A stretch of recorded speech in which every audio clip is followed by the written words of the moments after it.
əziz şagirdlər və abituriyentlər, mən İşıq Nöqtəsi Tədris Mərkəzinin riyaziyyat müəllimi İbayeva Nuray. Əgər siz də buraxılış və ya blok imtahanına hazırlaşırsınızsa, burada bütün mövzuların izahı və faydalı məlumatlar var.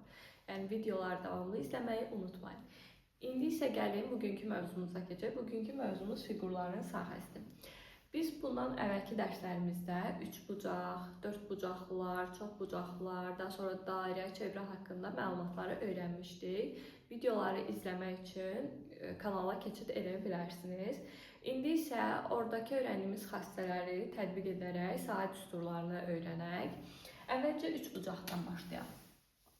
3 bucaq, ixtiyari 3 bucağın sahə düsturu Heron düsturu ilə ifadə olunur. Heron düsturu burada tərəflər A, B, C-dir.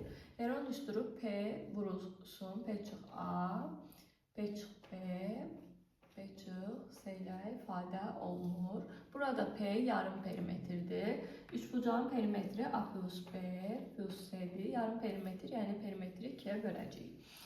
Daha sonra bərabər tərəfli və ya bərabər yanından birinci başlayaq. Bərabər yanlı 3 bucaqda bilirik ki, yan tərəflər bərabərdir.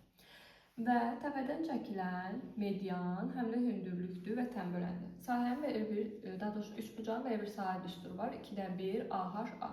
Əgər sizdə məsələdə verə bilər ki, bərabər yanlı 3 bucağın təpəsindən endirilən median tutaq ki 4-dür və həmən tərəf isə, yəni oturacaqsı tutaq ki 5-dir. Siz medianı görüb çaşmayın. Çünki median zaten həm də hündürlükdür. Gətirib yerinə qoyacaqsınız. 2-də 1 vurulsun. Tərəfimiz 5-dir, hündürlüyümüz də 4-dür. İxtisar eləsək cavab olacaq sahəmiz 10. Daha sonra bərabər tərəfli 3 bucağın belə bir düsturu var. Hər tərəfi A-dır. S bərabərdir A kvadrat kökdə 3 böl 4. Bu düsturla da həll edə bilərsiniz, bu düsturla da, bu düsturla da həll edə bilərsiniz. Bu sırf bərabər tərəfli 3 bucağın xüsusi düsturudur. Daha sonra 3 bucaqda biz demişdik ki, median sahəni yarıya bölür. Yəni, bir ixtiyari 3 bucaq çəksək, tutaq ki, bu mediandır. Tərəfi yarıya böldür. Həmçinin sahəni də yarıya böldür. Ümumi 3 bucağın sahəsi olacaq 2S. Və yaxud 3 dənə median kəsdirsək, bu tərəfin medianı və bu tərəfin medianı. Burada bu kiçik 3 bucaqlar S, S, S'dir. Ümumi 3 bucağın sahəsi olacaq 6S. Bunu da məsələlərdə bu xassəni istifadə edəcəyik. Daha sonra düz bucaqlı 3 bucağın sahə düsturlarına baxaq. Düz bucaqlı 3 bucaqda dedik ki, 3 bucağın sahə düsturu nədir? 2-də 1 AHA'dır. Burada hündürlük elə B'dir, tərəf də A'dır. Yəni A tərəfinə çəkilən hündürlük B'dir. Ona görə sahə düsturu olacaq 2-də 1 AB. Həmçinin 3 bucağın ümumi sahə düsturlarından biri də 2-də 1 AB sinüs alfadır. Məsələn, burada 90 dərəcə olduğu üçün sinüs 90 dərəcədə də 1 alır deyə düstur bu hal düşür. Və yaxud da məsələn, istənilən bir 3 bucaq çəkək. Tutaq ki, aralarındakı bucaq 60-dır, bu tərəf 6-dır, bu tərəf də 8-dir. 8 qoymayaq, 4 qoyaq. S bərabərdir 2-də 1, A-mız 6, B-miz 4, sinus alfanın da yerinə 60 dərəcə yazıb həll edəcəyik. Daha sonra 4 bucaqlılara keçək. 4 bucaqlılardan birinci başlayaq paralelogramla. Paralelogramın düsturları S bərabərdir AB sinüs alfadır. Alfa, bu tərəflərdə AB. Paralelogram rəsmlərini çəkdik. Aha. Daha sonra bunu qeyd edeyim ki, həm 3 bucaqda, həm də 4 bucaqlarda böyük hündürlük kiçik tərəfə, kiçik hündürlük isə böyük tərəfə çəkilir. Yəni bu məsələlərdə var. Buna diqqət edin. Hündürlüklə olan düsturu isə AH, A-dır və yaxud S bərabərdir BH, B-dir. Məsələn, burada A-ya çəkilən hündürlük böyük olacaq, B-yə çəkilən hündürlük kiçik olacaq. Daha sonra belə bir düstur var. S bərabərdir 1, D2 bölü 2. Bu 4 bucaqların ümumi sahə düsturudur. Daha sonra düz bucaqlının sahə düsturu AB-dir. Həmçinin bu düstur da düz bucaqlıya aiddir. Daha sonra kvadratın sahə düsturu A kvadratdır.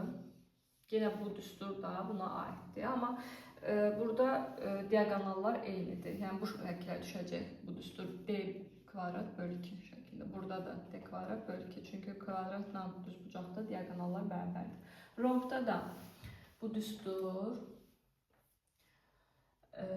diagonallar düsturu D1, D2 bölü 2 ilə yaza bilərik. Sonra S bərabərdir AHA. Daha sonra sinusla olan düstur isə A kvadrat sinus olacaq.